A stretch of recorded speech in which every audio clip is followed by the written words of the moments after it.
Hey everyone, Richard with SB Comm here. Today we interviewed a few of our clients to share their journey of how it was to implement technology into their home with us, as well as how the relationship went long term. I hope you enjoy. So, we met in 2018. I think we just discussed that earlier. Take me before that, like when you were getting ready to engage in the custom home. What was that like? And, before SB Comm even got involved? I'd say I grew up in a family where we were always audiophiles. We liked quality music, and we lived a lifetime of being tethered to whether it be large speaker boxes, subwoofers, and tweeters, and we always ended up with stuff. Right. And I remember just teeing up leading up to our remodel of the house, and it was the same with Tom. Tom was coming out of the blocks on a contractor, and we were looking for a contractor to we felt good about, had a good relationship with, and I think we were his first major project as he was coming out of transitioning from what he was doing. Right. And so I was looking for how to get to the new level of audiophile for me. Right. And setting up our house, which was a major scale back what you saw, right, and what we created. Yeah. And we had fun enjoying it. And that was our goal on the front end, was connect us with the general contractor and to give us quality subs that we could have relationships with long term, because we know, being that we were in the construction and development business, that you want to maintain quality relationships, that somebody does a really good job and can stay with you for a long time. What was your dream outcome when we first met and you were painting out the vision? What was the dream outcome that you wanted when you were getting ready to move into the home? What did that look like? We wanted in this project, we wanted a home that represented us, that was natural elements, had wood. We love our outdoors. We love animals. We know from our fabrics, from our carpets to our accessories. The stone. Yeah. We had fun with all that. And then we said, well, how do we enrich the experience, not only for ourselves, for our family and friends. And then we started getting into, layering of audio and video. When we looked at that, we wanted, I remember meeting you and we said, well, Scott, here's your menu. We have some layers of super high end, and where we need this is where you'll land. And I remember us having a good conversation about, here's my sweet spot. And you were very instrumental in helping us get to that platform within our house. And I think those elements brought everything together when we looked at our house and said, well, today, it was 2017, 2018, of how can you help us bring our experience technology-wise current and where we were. And I think that was important to us, is the house, and then the layers of experience. When we first met, Tom introduced, and in our proven connection process, you talked about that part where in step 2, we start identifying budgets, right, by category, to what I call putting the bumper lanes on the bowling alley so we can guarantee to hit pins, right?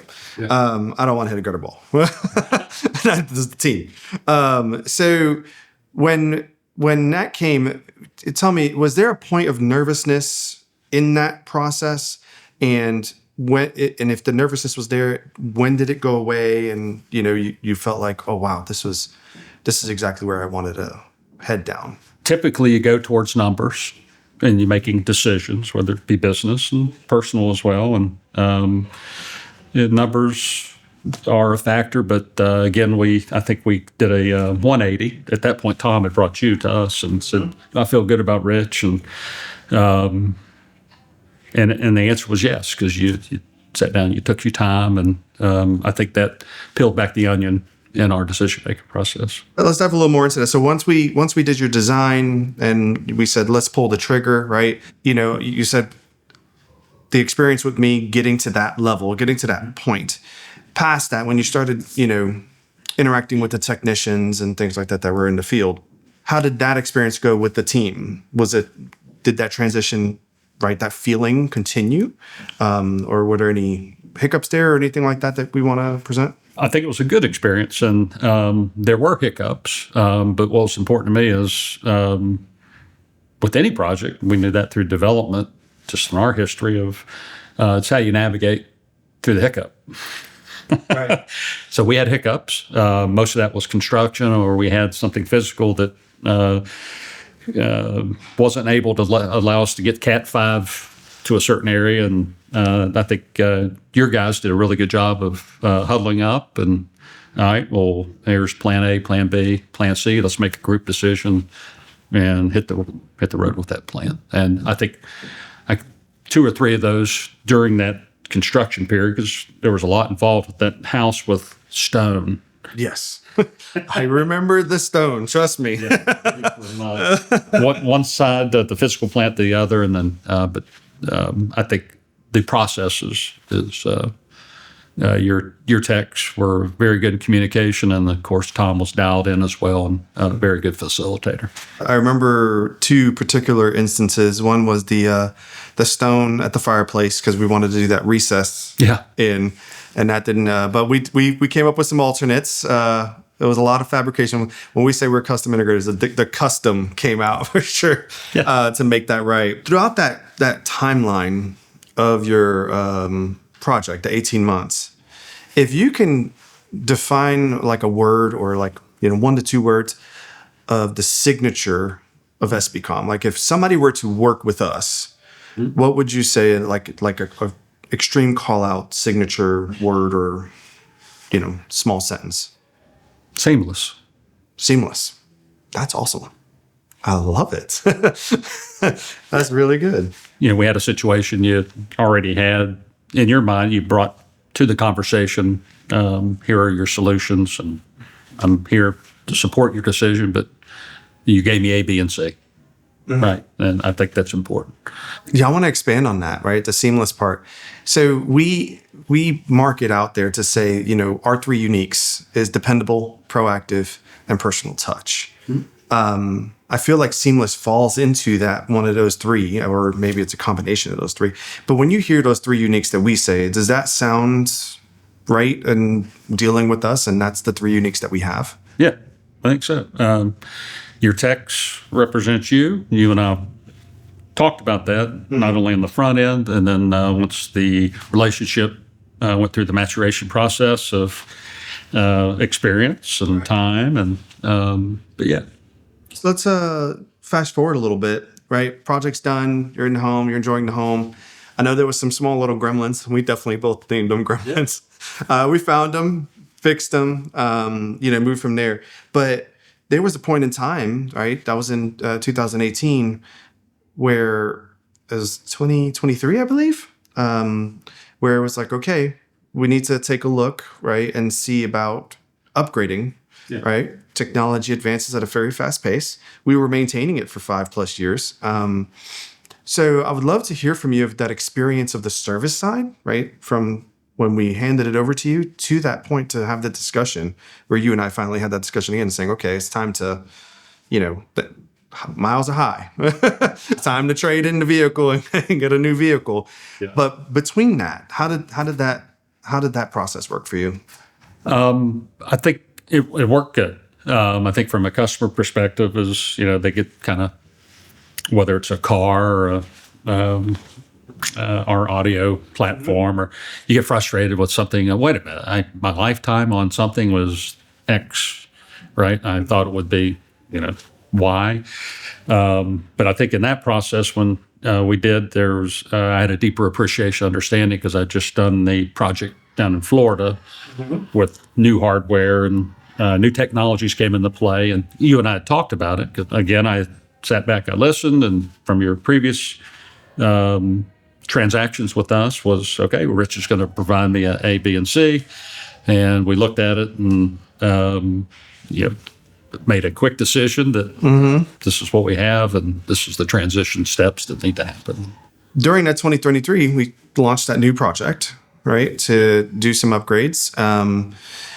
Was the experience same, better, or not better in comparison to 2018? I think this experience was a little bit different because we didn't get into the construction phase. You were really swapping out hardware, and it was easier, hard to digest, not from SB Comm's part, but back to the hardware. How could something have such a short lifetime? And I think that's just obviously we became educated on our other project with Control 4 and right, and then it was a much better move. Yeah. And platform. Yes, we both agreed on that. The lesson learned that we had from that experience was, when we did Total Control, we were using some proprietary equipment for that platform. And we learned no more, right? They make the transition much easier, and both economically and, experience-wise for all of our clients. So if you were to go back in time and talk to previous you and, in 2018 when you were getting ready, what would you tell yourself now that you've gone through this experience in relation to the timeline of even just getting prepared for that project? What would you tell yourself in the past now that you've experienced going through the process that we have, the technology, the implementation? What would you say? I always get hung up in construction. I love construction and design, and was, as crazy as it sounds, that God, in the construction I would have more chase areas for future projects within the same house, Right. future wire or whatever the needs were, even though we're probably all going to go wireless here, everything. But I would say that I tend to focus on design stuff, and I enjoy rubbing elbows with people that enjoy the same, that they have that kind of Zen effect that, somebody can sit down and have an in-depth conversation. If I ask them to peel back the onion a little bit more and get into a deep dive of the subject matter, that I think that's helps my comfort level with who I choose to do business with or have relationships with. Would it have been a better to digest implementing technology, both from a budgeting standpoint, if the decision or they were introduced sooner in the project, right? Because we talk to builders, architects, and interior designers all the time, and we try to explain, hey, once architectural is done and you're ready for MEP design, we need to get involved. I think you need to be engaged on the mechanical side. Exactly. If somebody's doing, depending on that scope of the project, right, that they're doing permitting, and right, there's a lot of light and bright stuff that no permitting, but I think it needs to be part of a mechanical schedule, right? Probably paralleling with an electrician, and then you have some great handoff points. Yep, it's a good MEP design and have that on the schedule, load schedules, things like that you would need, so that way we're all communicating properly. Yeah, and that's what we're trying to coach the market now, our trade partners, is to make sure, when you're in construction, right? So, it's like you have your contractor, and it's like, okay, I have my plan set that's all fully designed. Give me a bid. Where we're trying to explain, it's like, hey, we are that consultant, right? So we need to get in a little sooner. So I appreciate that feedback. You'll get into a lot of electricians that say, I don't want to mess with low voltage. Yes, that's right. Yeah. And then you didn't get into that. Well, actually, fun fact, Scott, we have an electrician on staff now because doesn't want to get into the low volt, but knows that's the way the world's going, and we need to get into the electrical side. So, we're now offering that to builders, all custom builders in the area. So that way it just becomes, again, that seamless experience, even the handoff between trades. Right. So if you could describe SB Comm in your own words, like in 3 words, and if you could tie it to a quick moment throughout our overall relationship. I mean, this is going on 9 years that we've been helping and serving you. So if you can relate that to us, that'd be great. I'd love to hear that. 3 words? Yeah. Point, click, and work. That's good. There you go. Point. would be the would be top of mind, but yeah, I'd have to sit and think about. But all joking aside, I think that's functionality and support, right? And response. That'd be the three important words as it relates to relationship with SB Comm. And you guys have it. And support, I'll make a phone call very quick, or text or an email, just depending on who, what, and when. And been there. And then usually tech support is pretty rapid to respond to our needs. And we don't have had too many needs, but when that gremlin occasionally pops up, yeah. Yeah, so you're currently a member with us on the service side. So that's part of our 24/7, 365 support. Yep. So that response has been really good for you. Very good. Is there anything that we could learn from in our relationship that we can do better at as SB Comm? Because that's one of our core values, is to be eager to learn. So, we've been in business actually 15 years now. That's right. Yeah. But there's always something new to learn. So, is there anything that you can give us feedback on that we could take back to the team and learn from? Yeah, I think it's evolutionary. I'd say stay focused on core values, relationship, and how do you have a deepened relationship with a customer, right? And I think it's your touch points. How often are you going to follow up?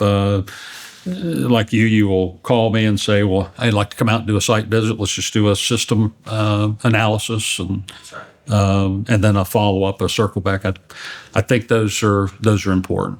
And today, let's just say that one of our businesses was, you could have too many touch points that somebody's constantly hammering you for information or data or feedback, and it's too much pressure. So I think just how do you have a deepened relationship that's point specific to the customer, that doesn't interrupt what their daily routine is. They might be having a bad day, that you got a good read when you reach out, or if you're doing it in person, I think it's more important than versus somebody sends you an e-blast or an email, or you're probably not going to get the feedback that you want. Mm-hmm. And you've always been that pick up the phone, hey, give me a call, let's chat. That's right. I think that's important. Yeah. So part of your membership is that once a year visit is covered to do that tech assessment. How important was that to you that we were able to do that and just to keep it maintained? It's good. It's all, certainly predicated on what somebody's day might be going on, and it might even change the day you have that appointment. You show up, and, that customer might have things going on at the moment, but things stay focused in the moment of the purpose of the visit, and you can have a very complete conversation about, that visit. Very good. I really do appreciate it, man. I appreciate you taking the time to come out today. Absolutely.